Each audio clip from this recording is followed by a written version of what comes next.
Hey everyone, this is Dr. Binning of the Functional Health Institute. One of the most common uh, illnesses or conditions that we see in our practice is thyroid dysfunction. And, one of the most frustrating things of dealing with these patients is how little knowledge they have about this condition. It seems like nobody ever takes the time to break down how the thyroid works to them. So, they're really, even if they've been suffering for 10 years, they have no clue what is going on with their body, and no one takes the time to explain it to them. So what I'm going to do in this video is break this down for you. Okay, so we're going to go through the most common presentation. Let's just talk, we'll say low thyroid, so hypothyroid symptoms. So these symptoms can range from any of the following: fatigue, depression, weight gain, brain fog, cold intolerance, hair loss, constipation, low bone density, poor immune function, and so on. These are probably the most common complaints. You see them widespread throughout our society, especially in women. But here's the thing: no one, besides learning what the symptoms are, no one ever tells you what the solutions should be. And so when the solution is always a drug, commonly what happens is these people, their blood work starts to look normal, but all of those symptoms remain. And so then what would be the point of the treatment if you don't actually feel like you have your life back? If you feel the same way you did from before to after the treatment, you're not getting any better. Okay, so let's not kid ourselves. So what we're going to do in this video is just kind of walk through how the body makes these hormones and what these hormones are really responsible for. So everything starts with the brain. So I'm going to draw as best as I can here uh, a brain, so a cross section of the brain. And in the middle here, there's going to be this little section that we call the hypothalamus. Now, what the hypothalamus does is it produces a chemical that goes from to the pituitary gland, the anterior pituitary gland, and causes a reaction to take place. So this chemical that's produced by the hypothalamus is called your thyroid releasing hormone. So we'll just call it TRH. Okay, and then this goes to your pituitary gland,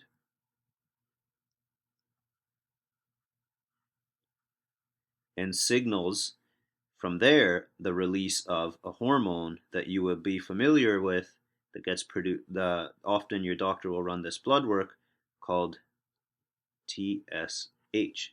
Okay, now the key thing here is to remember this hormone TSH is not produced by your thyroid. It's produced by your pituitary gland. So it's actually not telling us much about what your thyroid is doing. Okay, now as we go through here, your TSH stimulates, or your TSH, which stands for thyroid stimulating hormone, stimulates the thyroid to make more thyroid hormone.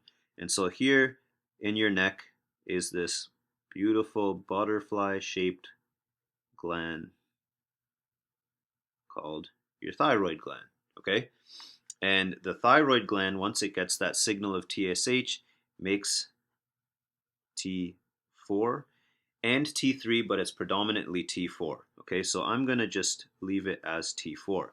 Now, the T4 is inactive.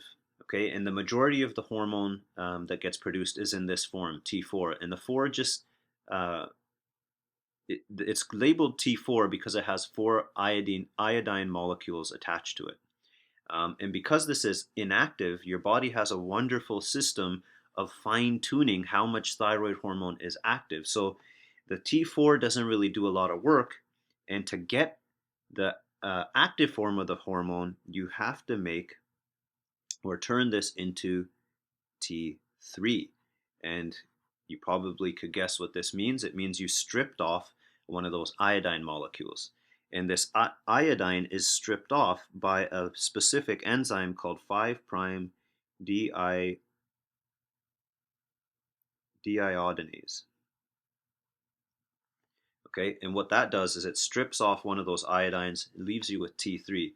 Now this is the metabolically active So it's the active form. Okay, this is inactive. And so what you have to start looking at is when you're testing these things, you need to know all of these numbers, right? And even these numbers alone aren't enough. And so what we're going to go through is some of the things that can affect this. Now, your T4 can be converted into T3, and then you can also get the production of another hormone um, that's called reverse T3. Okay. Now, reverse T3 is important because what it does is reverse T3 blocks, or you can say R robs, the ability of T3 to do its work. Okay. And if there's no T3 doing its work, you're going to feel like your thyroid's not working. Okay. So these two here compete for binding sites on the cell. Now, here's some of the things you have to know. Where does this conversion take place? So this step here, 60% happens in your liver,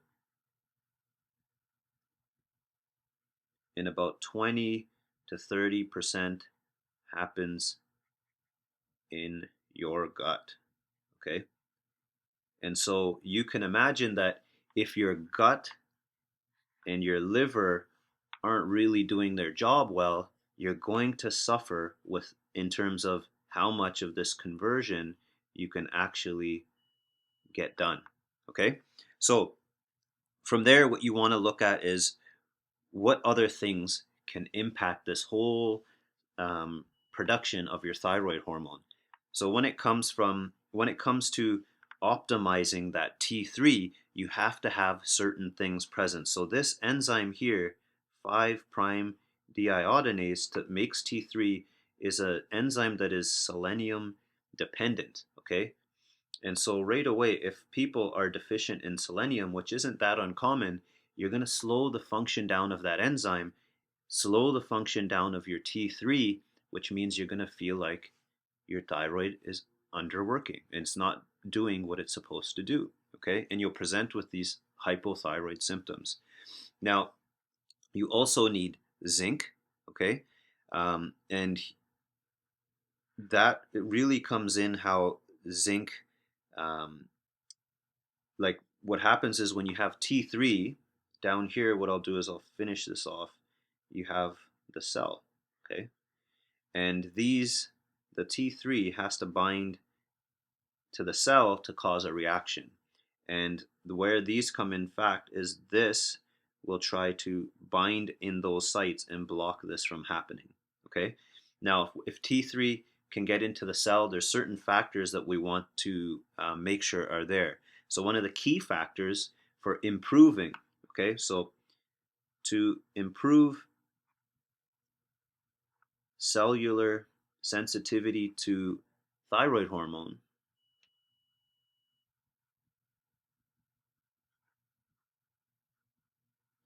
there's a few factors we have to look at. One, exercise.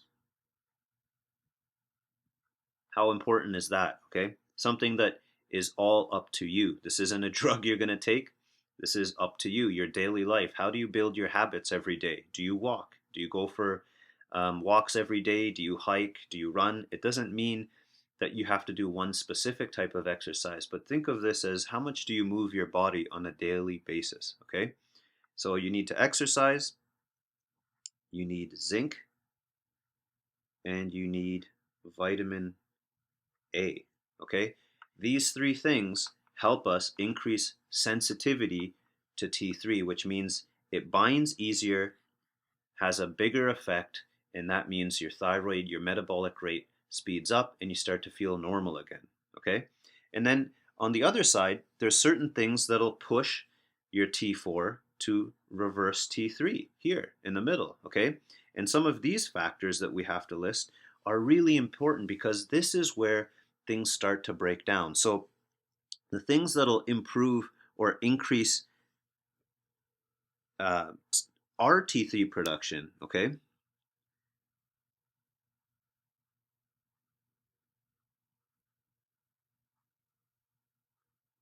So these items are just like this. So we get stress, okay? So when your stress goes up, you make a hormone called cortisol.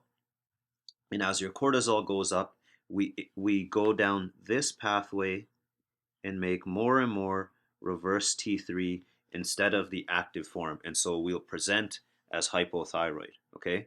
So stress, and this can be not just emotional stress, but trauma, pain, inflammation, and this is systemic. It doesn't have to be in the thyroid. You can get toxicity or toxins, and think of this as also food. So if you're eating foods that you're intolerant to or you react to, we got infections. So things that may be infections in the gut or elsewhere that can trigger an autoimmune response to your thyroid will push things down this reverse T3. The ability of your liver and kidney function, right? Because that's where that conversion takes place. Um, and then even certain medications that you may take will definitely um, push things down to that reverse T3. Now, look what happens. This is where your solution, so all the things that we wrote down here are all the things where typically your doctor is not going to look there to make improvements. Okay, what they typically do is just give you either T4 typically, which is Synthroid, or they may give you a different drug that contains T3 and just try to make that be the thing that works. But what you have to understand is to improve thyroid function, you have to go to each of these areas. So number one, where you can start off is start investigating what's going on in the gut. Okay, what's going on in the gut, what's going on with the liver, get like some metrics or some measurements to see what, get some lab testing done to see how the liver is functioning, and not just your normal lab work, but you might want to look at how much toxicity is it exposed to, right? And then you can kind of see from there where it's slowing down and how is it dealing with things. And then you want to make sure you deal with these things. You got to make sure you deal with stress, your pain, your inflammation, and where is that inflammation coming from? Most of the time, people with thyroid dysfunction also are probably borderline diabetics, which is the number one way you get systemic inflammation. You also got to clean up your diet and get rid of certain toxins. So you might think of um, food sensitivity stuff or allergies or gluten, okay, and dairy. So you have to make sure you deal with these things. And then also, again, you got to get testing done that will tell you what infections you might have or what overgrowth you might have in your gut, or if you have SIBO or H. pylori or a yeast overgrowth, that all kind of kicks down this stream and increases stress, right? And that stress on a cellular level will push the metabolism from T4 instead of to T3 to reverse T3, which blocks the T3 from binding to the cell, which makes you present as hypothyroid. So I hope this short little video actually breaks down this for you in terms of thyroid function. And when you watch this, it might actually reveal why you haven't gotten better and why you need to use a new approach to actually get your thyroid back online and working optimally again. Because it's possible, you just got to do the right things. Again, this is Dr. Binning. I hope this helps you. Talk to you soon.